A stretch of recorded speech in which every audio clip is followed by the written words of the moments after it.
So we have to acknowledge you are the first podcast guest ever, and that's 3,500 podcast episodes from Ho Chi Minh City. So welcome from Ho Chi Minh City. But could you tell us a little bit about your professional background? Yeah, sure. I'm from Ho Chi Minh City, but I'm not very Vietnamese. It doesn't sound very Vietnamese, and my name Worledge is not very Vietnamese. That was Claire Worledge. Claire is the founder of a company called Affinia, which generally looks at data and data visualization, but in some pretty unique ways, particularly around SAP reports. I think you'll find this podcast very interesting and a way for you to think about using your own data. I hope you will plan to join me at Compliance Week 2022. I've got a podcast series about some of the presentations entitled Compliance Week 2022 Podcast Series on the Compliance Podcast Network. Hello, everyone. This is Tom Fox back for another episode. And today I have with me Claire Worledge. Claire has an interesting background, but more interestingly, she is a founder of a company, I hope I get this right, Affinia, that does some really interesting data visualizations, particularly around SAP. She's also got a galvanized connection that we're going to explore a little bit. For those who know, I'm a big galvanized fan. So Claire, first of all, welcome and thank you so much for taking the time to visit with me today. Thank you so much for inviting me. It's a pleasure. So we have to acknowledge you are the first podcast guest ever, and that's 3,500 podcast episodes from Ho Chi Minh City. So welcome from Ho Chi Minh City. But could you tell us a little bit about your professional background? Yeah, sure. I'm from Ho Chi Minh City, but I'm not very Vietnamese. It doesn't sound very Vietnamese, and my name Worledge is not very Vietnamese. So, yeah, what am I doing over here? So my professional background, I spent 10 years working at Deloitte, which quite proud of because, most people, they go to Deloitte or Big Four and they end up staying like 2 or 3 years and then they drop off.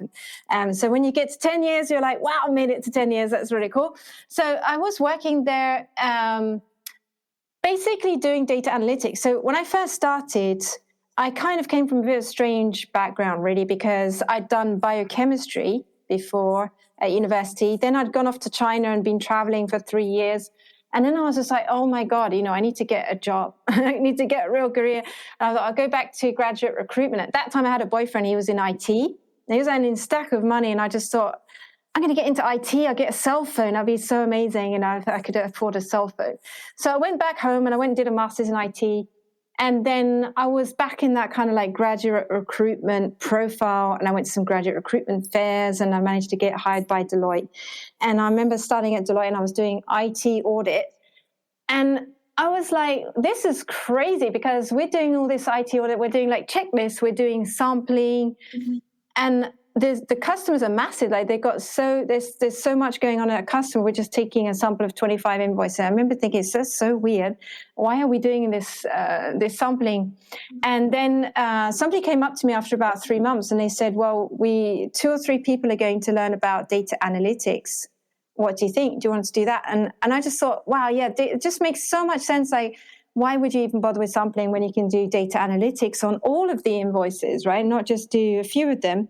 And so I started doing data analytics after 3 months, and then I just did it all the time, all the way through the 10 years. So after 10 years, got to manager level, which is a bit where I hit the ceiling, really, because somebody who's definitely not politically correct and I'm not very good with hierarchy and internal politics and stuff like that. So when you get to the manager level, you realize it's not only about working, it's also about relationships and stuff and getting on with with the partners and stuff like that.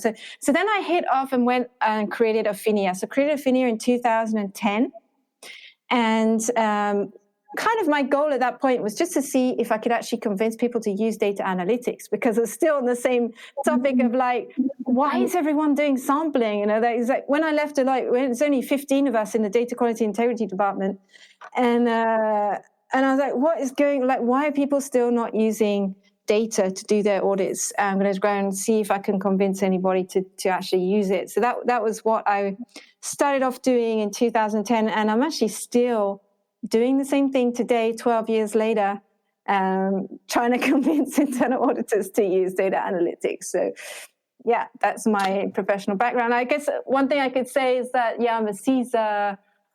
Just before quitting Deloitte, I did the Certified Fraud Examiner exam. So I'm an ACFE, or I'm a CFE.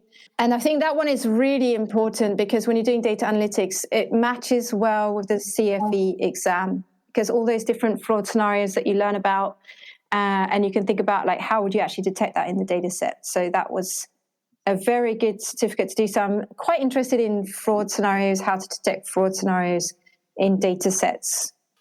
So many of the listeners to this podcast are in anti-corruption compliance. And corruption is generally viewed as a subset of fraud. Whereas in fraud, an individual is stealing money from a company and keeping it. In corruption, individuals are stealing money from companies, but using it to fund a pot of money to pay a bribe somewhere. Yeah. And so I wanted to ask you, with your CFE certification and your background, and now I know of your interest in fraud, do you see an intersection there with the same strategies and tactics you would use to try to uncover how people create a pot of money to pay a bribe, similar to what you would do if you were doing some type of fraud examination? Yeah, I think that's a super interesting question, because a few years back, one of my customers was like, no, we're not looking at corruption because corruption is not fraud.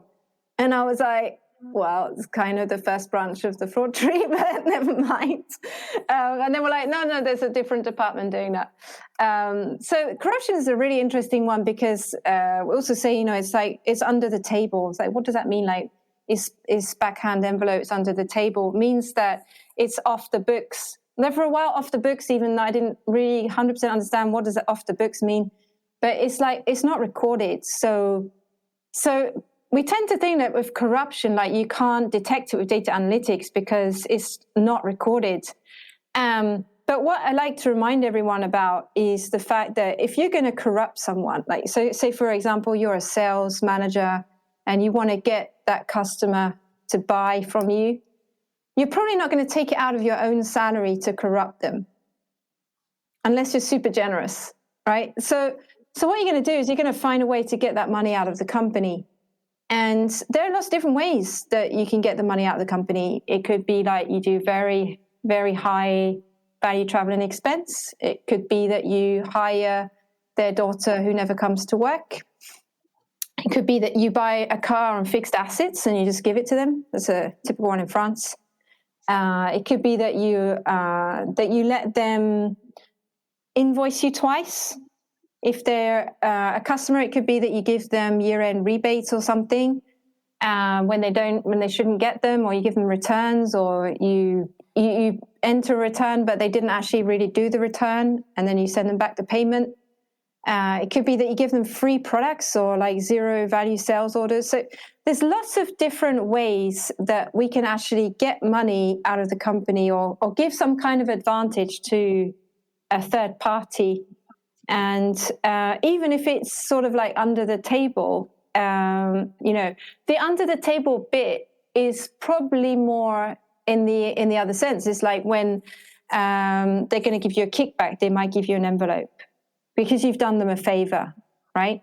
So that envelope would be under the table. It's not going to be recorded in your system, but somehow you gave them something first. Otherwise, they wouldn't be giving you that under the table envelope. So I think with corruption, because there are so many different ways that the value is leaking out the company, either intentionally or unintentionally, to do corruption, we really kind of need data analytics to be able to pick up the indicators. Like, even it could be something very simple. Say, for example, you have an oil rig in Iraq and you really want to get it put there, and you're getting a load of grief from the local government, but you want to get it put there.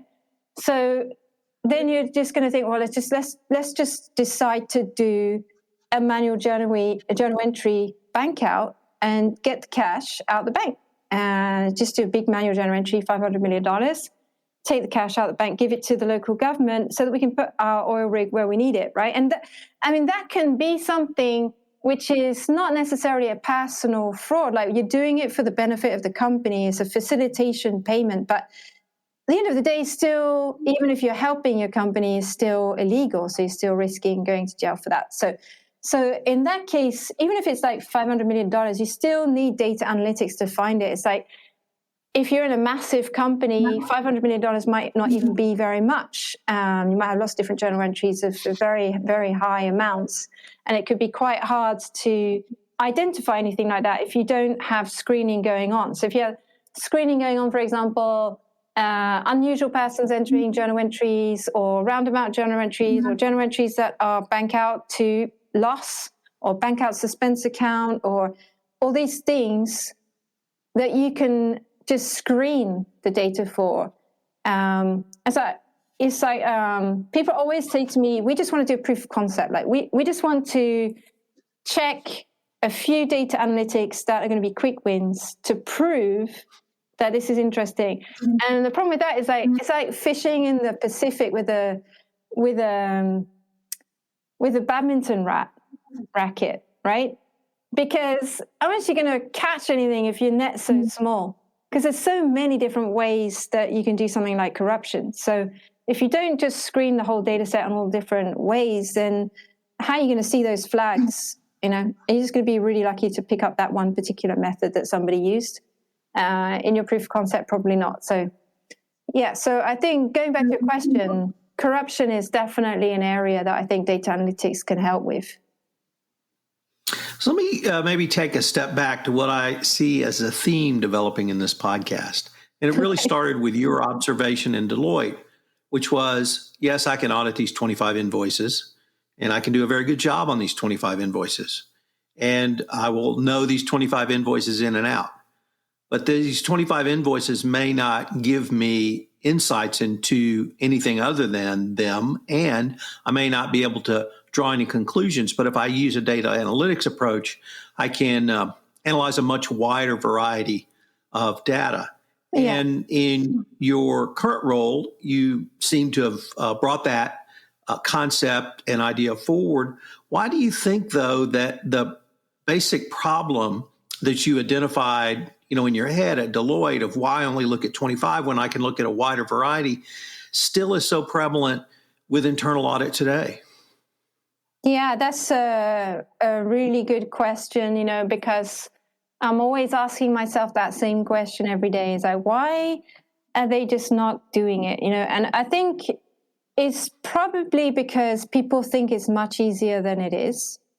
So people they often ask me for training. Over the years, I've done a load of ACL training. At one point, when I first started, I had fortunate to have a partner in Morocco, and I kept going over there and training everyone in Morocco on ACL.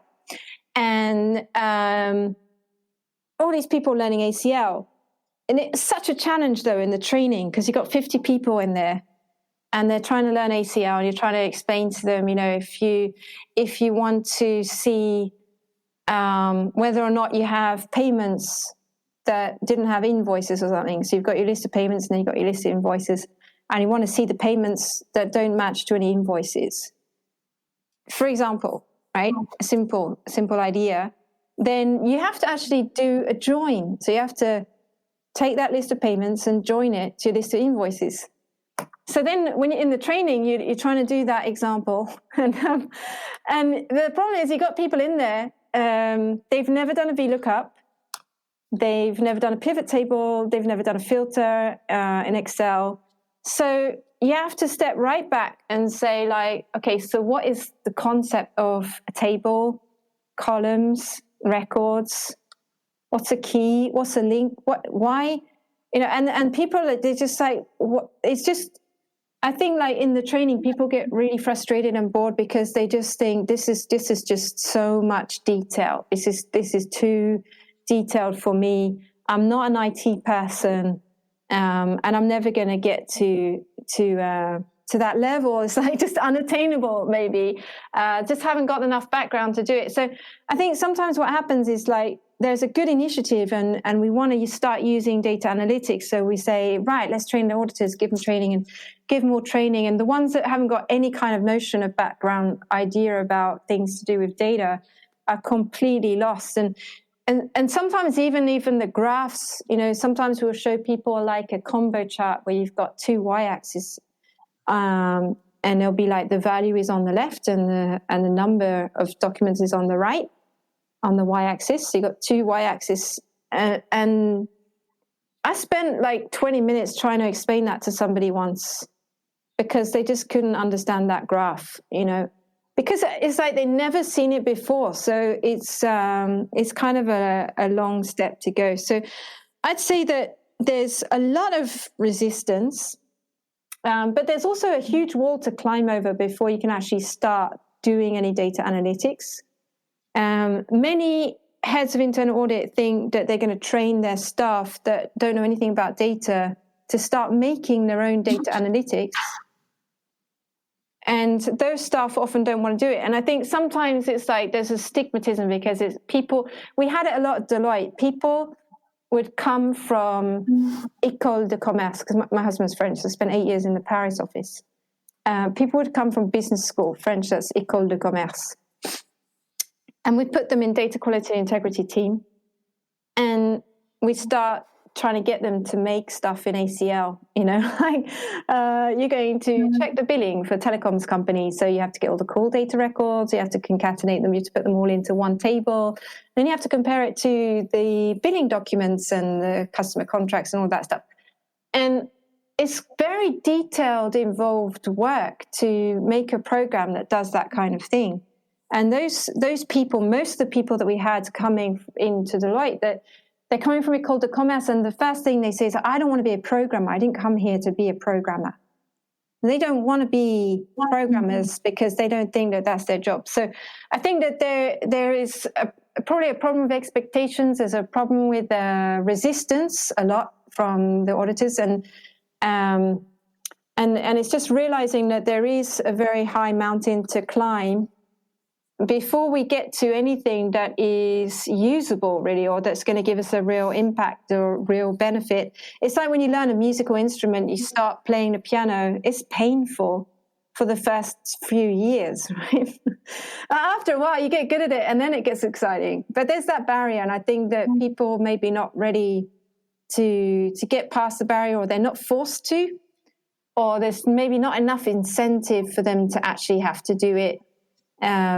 Then it takes the rare ones that are actually going to do it. So you've written a book entitled Data Analytic Secrets. Does that book tell people or give them instruction or insight on how to shift their thinking? Or is it simply some of the insights that you've gleaned in your sort of data analytics career as opposed to other parts of your career? Okay, so the book that I've written, I've got a copy here. We did actually start, when the first time I wrote it, the whole idea was just, so if you want to do data analytics on SAP, what kind of fields and tables would you need per test? That was it.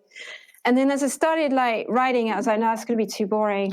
And then I started adding other things. So actually it starts off with kind of the story about, how would you get your team into data analytics? And I'm just looking at it now. It's like it starts off with a framework. First of all, there's an introduction that kind of explains, why would you even bother? So it's kind of like, what's the point? Why would you even bother doing data analytics? And why is it so important to do it? And then there's a framework about how would you actually get your team off the ground into data analytics? And I think that's kind of a reflection of the companies that I've been trying to help and the heads of internal audit that I've been trying to help. And again, most of their audit team are rejecting the idea of doing data analytics. They don't want to, shy away from it. And I feel like it's always the softly approach, let people decide for themselves, let them want to do it. I'm a bit more aggressive than that. I'm like, you just have to tell them to do it, right? Because at the coffee shop, they'll tell you but it's not clear. Do we have to do it? We don't have to do it. Because if we don't have to do it, I'm going home, right? You know what I mean? So people are not always 100% a million times motivated by their jobs, right? It depends who you are and what kind of, is it your company or you're doing a job because you like traveling or something? So if you don't, in a way, sometimes people need a push. And one thing that I say at the beginning of the book is it's like if you give people access to the gym for free, They might go once or twice, but it's really hard to change people's habits. It's not like they suddenly got free access. They're going to go every single day for the next 5 years. People don't change like that because they got their habits, they got their ways of doing things, and it's very hard to change their habits. So it's easier if you have a coach that's going to push them. And I would like, if I'm trying to do some exercise, something, if I have a coach that's yelling in my ear, I'm going to do a lot more than if I'm on my own. So I think that, the framework about like how do you actually get into data analytics, that's really important.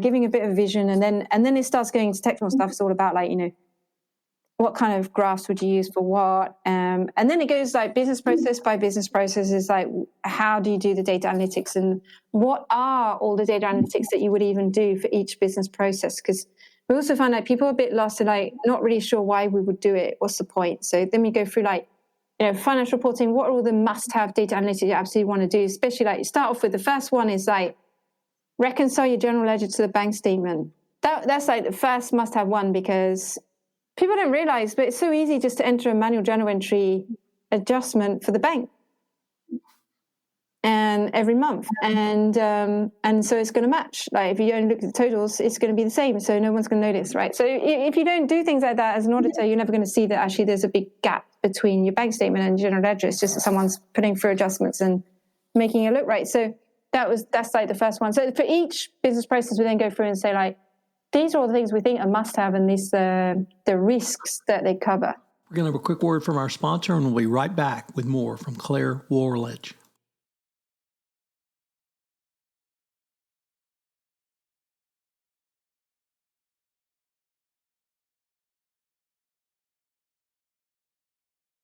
Here is one reason for the use of data analytics.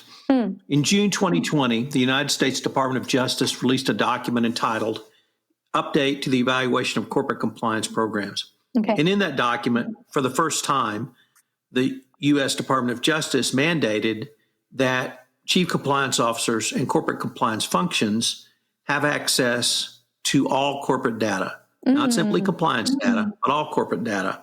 And the reason they mandated that was so that the compliance function could assess corporate data across all silos. So many chief compliance officers, myself included, have a legal background. My ability to work with numbers is what might be termed extraordinarily limited.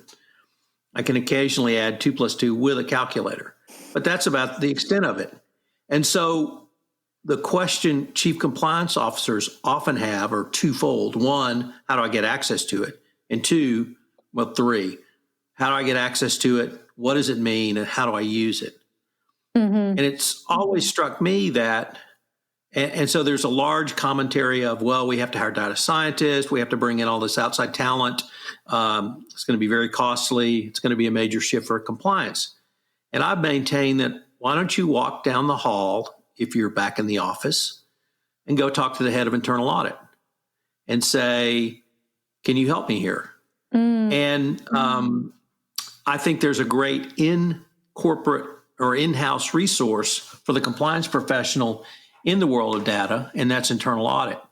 And so I wanted to perhaps pose that question to you. Do you see internal audit as at least part of the solution that the compliance function could use for data analytics, or do you think that the corporate internal audit function really needs to rethink their approach going forward? Yeah, that's an interesting point, because I was talking to Dr. Rainer Lenz earlier today. He's written quite a lot of articles on internal audit. And he was saying to me, that internal audit should really be seen as an innovative bunch who are pushing through to get technology used, and then helping the rest of the group, the organization, to use that technology. So that was quite an interesting point that he had there, because he's kind of saying like people don't really see the value of internal audit, but internal audit is there always trying to show that they're giving value back to the organization. And I think that internal auditors in general, at least they are quite flexible, because they're always in one project out and in and out and in and out, and and facing different topics and challenges and things like that. So you do find a lot of innovative people in internal audit. And if you are in a big group, then you probably would have, hopefully, a data analytics team in the internal audit department, maybe for about 20-30% of organizations. So if you've got one in there, then they would be very knowledgeable, for sure, about how to get data. Then maybe they've got the data already, and you can even just use that data as well for different analytical purposes. Some of our customers, they've got lots of different people analyzing SAP data, and they keep pulling the same SAP data again and again and again, different departments. And we're like, well, you could just kind of like start using the same data set. Might be useful. So I think that internal audit has a role to play in the sense of being innovative and being a group that are moving from project to project within the organization. So if compliance came up to them and said, we've got this project, do you want to help? I'm sure most internal audit directors would be super excited about that, both for their own learning and also to show they're giving value. So you've mentioned, I have to call it SAP, several times. And one of the things that intrigued me about your organization, Affinia, is that you work with SAP data to help develop visualizations of that data. I was wondering if you could tell us a little bit about that part of your work. Okay. So it's like there are different parts of data analytics, right? You've got to get the data out of SAP. We call that the A phase. Then you've got to format it so that you can actually use it. So we call that B phase. And then you want to actually do some audit tests or something with it. So that's what we call the C phase, that's the test phase. In the C phase is, we used to use ACL as well. I was a real ACL geek for years. Like for about 15 years, I was doing ACL every single day for like 12 hours a day. And we used to get all of our audit test results out of ACL, put them in Excel files, and just use those Excel files as like the basis of what we found, right? But then one of my first customers said to me, well, now we started using visualization. And so I had to start getting into visualization. and the advantage of visualization is instead of showing someone an Excel spreadsheet in a table, you can show them pretty pictures. And they can actually play with those on the screen. It's a bit more fun and interactive. And so I think it's more engaging. People don't want to go through a boring spreadsheet, but if you show them a nice looking dashboard, they're much more likely to actually have a look at it. And it will summarize what you found as well. So if you find like duplicate payments, okay, that's fine. You got a list of duplicate payments. But if you can show that 90% of them are happening in one particular day, most of them were done by this particular user, stuff like that. You can see trends with the graphs. So visualization is very nice thing to use. And then you can go for like scatter plots, for example. If you see that there are general entry accounting schemes that are super rare, so their frequency of occurrence is low compared to the value. And even for supplier movements, if you have a supplier that has a very low frequency of transactions but very high value, those type of things that stand out as outliers on a scatter plot very easily for you. Same with travel and expense. If you have per travel and expense type, so for example, flight, airfare, if you've got one person that's got an air ticket for $50,000, it's going to stand out way above all the rest. And that's the kind of thing that you can see very easily with a visualization. And you can put lots of little graphs with pretty colors on the same page so the stuff jumps out at you like that. So I think you can get a lot quicker. So I'd like to ask now about what do you see as the intersection of internal audit and internal controls? Because I talk about internal, I sort of evangelize that internal controls are really the backbone of every compliance program. Mm-hmm. In your world, is there an overlap? Does the director of internal audit work with the director of internal controls, or are they really separate and more siloed? So they should be separate in a way, because internal audit should be independent and objective. So you don't want internal audit really making the internal controls, right? You want them to come along and have an independent, objective view. But sometimes what happens is internal audit doing something innovative, and they make a whole lot of dashboards, for example, and maybe some automated data audit tests. And then at some point they realize that actually that'd be really useful for internal control, and they might hand them over to internal control and say, look, we made all these could be useful for you to use. But internal audit should remain independent and objective. Like, they shouldn't be the ones implementing the controls. Then they'll come along and try and audit them. They'll be like, oh no, I don't need to audit that. That's perfect. I made it myself. That's right. I know that feeling as well. Let me change the focus just a little bit to your work with Galvanize. I've had several Galvanize people on the podcast. A little bit different than compliance. Nevertheless, I see it as a complete adjunct in the GRC space. But what is your work with Galvanize, and how do you help support both the company and users of their products? Okay, so I'm like a Galvanize child, really, because when I started at Deloitte, we were using ACL. That's the tool of Galvanize. And so using it all the time at Deloitte, and then even after, thanks to ACL, that's how I got the customers that I have still today, back in 2010, because I actually quit Deloitte, worked for Galvanize or ACL at the time for 3 months, and then created my company, because there's some kind of tax break when you do something like that in France. So I did it that way.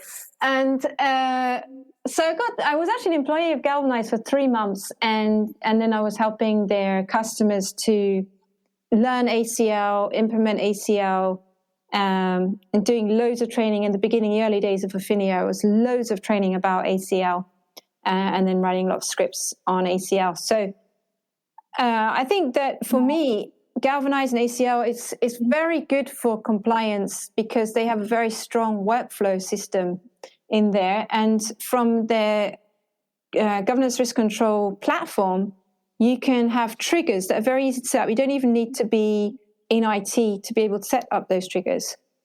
And the trigger will be like, for example, a transaction over $10 million, and it will send an email to somebody.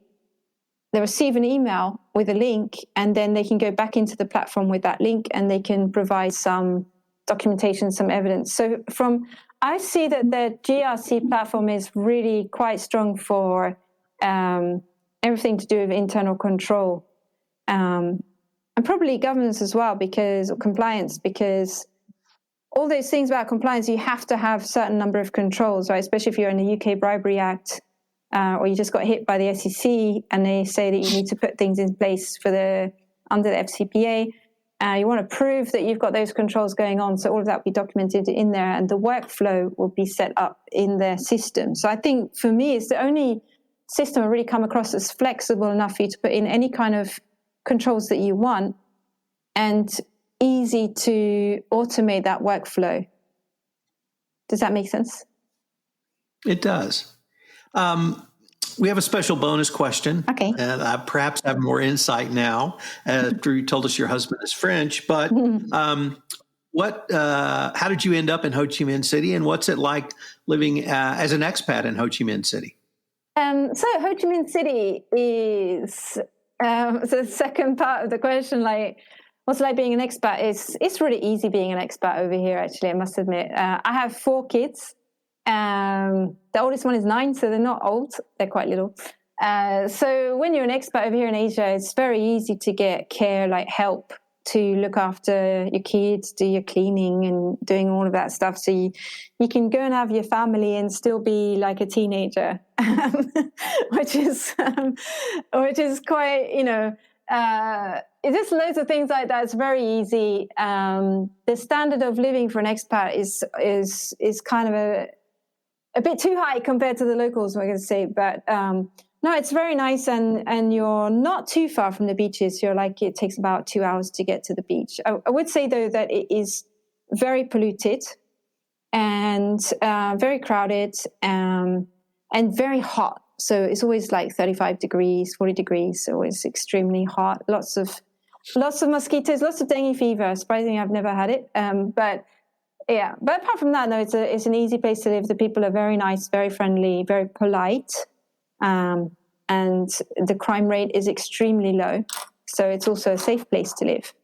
Ho Chi Minh is a good place. And why did I end up in Ho Chi Minh is because my husband used to be the managing director for Aiden Services, which is a facilities management company set up by a French guy and based in Shanghai and also over here in Vietnam. So we came down so he could be the country manager for that 6 years ago.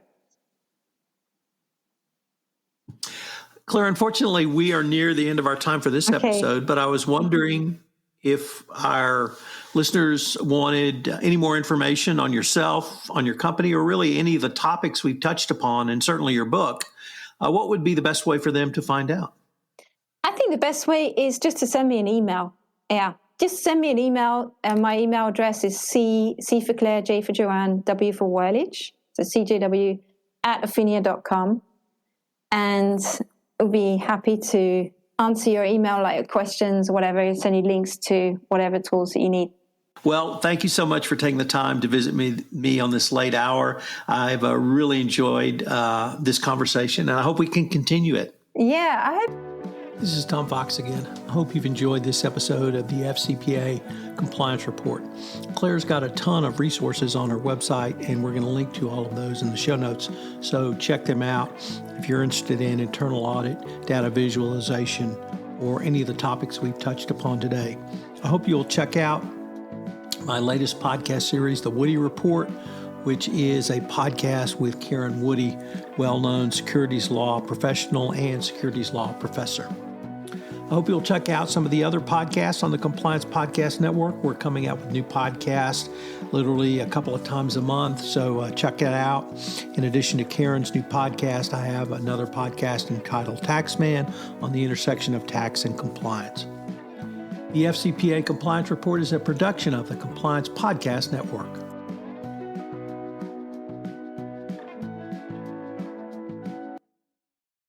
This podcast is a part of the C-Suite Radio Network. For more top business podcasts, visit c-suiteradio.com.